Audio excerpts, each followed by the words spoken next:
This video is brought to you by LivDry, available at timemedical.com, link in the description below.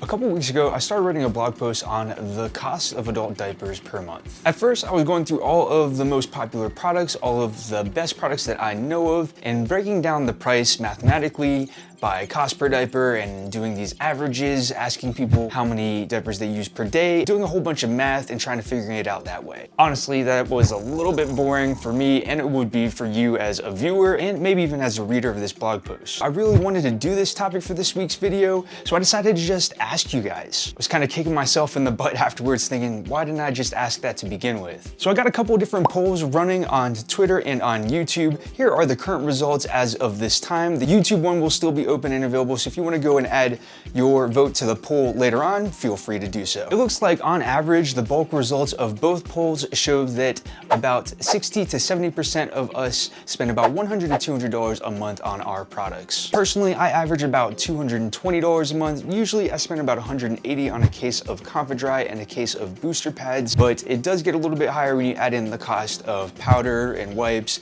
and various other amenities you might need to manage your skin. Beyond that, once or twice a year, I order an extra case of something thinner and more discreet. This is just the way I like to approach it. I like to have at least a couple of different options on hand, so that way if I do feel like I need a little bit more discretion, I have that option available. Some other potential expenses you might consider, these are what I would call luxury expenses. They're something that you might like to have but are not totally necessary for your day-to-day operations. Having reusable or disposable absorbent pads to sit on or to put on your bed to help protect against leaks is something that's nice to have but not totally required, especially if you're managing your condition properly. Usually leaks can be avoided by wearing the right products and making sure that you change as needed. The one thing that they're really good to use for is for if you have any bad rashes that you need to treat. One of the best ways to do that is by sitting on a pad like that and letting your skin air out.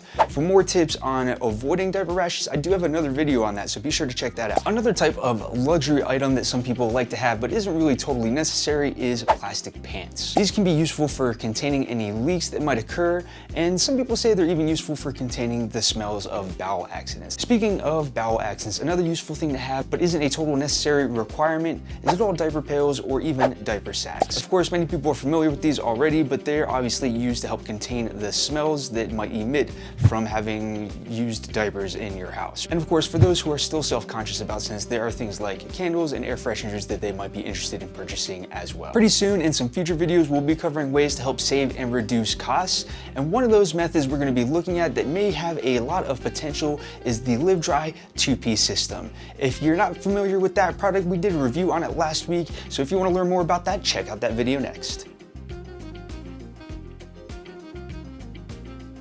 Until next time, stay dry.